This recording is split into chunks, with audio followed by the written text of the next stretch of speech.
বিএনপির প্রতিষ্ঠাতা ও সাবেক রাষ্ট্রপতি জিয়াউর রহমানের ৪৪তম শাহাদাত বার্ষিকী উপলক্ষে রাজধানীর আইইবি মিলনায়তনে আলোচনা সভার আয়োজন করে জাতীয়তাবাদী কৃষক দল।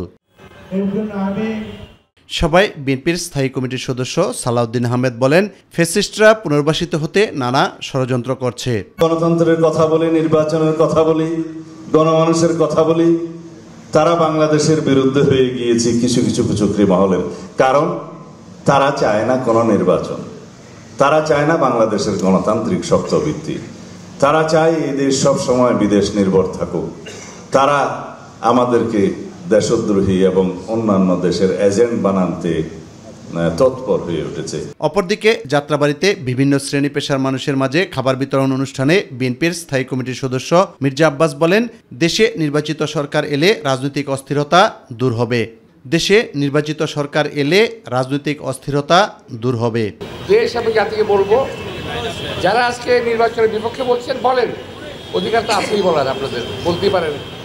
নির্বাচনের পক্ষে বলার অধিকার আমাদের আছে, কিন্তু এই নির্বাচন নিয়ে জাতিকে ব্ল্যাকমেল করা যাবে না। এই সরকার ফ্যাসিস্টের কথা বলতে বলতে একসময় নিজেই ফ্যাসিস্ট হয়ে যাবে।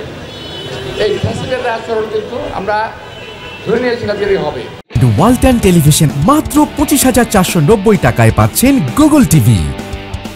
শিল্পকলা একাডেমিতে আয়োজিত চিত্রকর্ম প্রদর্শনীতে বিএনপির স্থায়ী কমিটির সদস্য গয়েশ্বর চন্দ্র রায় বলেন, ছাত্র জনতার বিজয়ের সুফল কতিপয় ব্যক্তি ভোগ করতে চাইলে ইতিহাসের আস্থা করে নিক্ষিপ্ত হবে।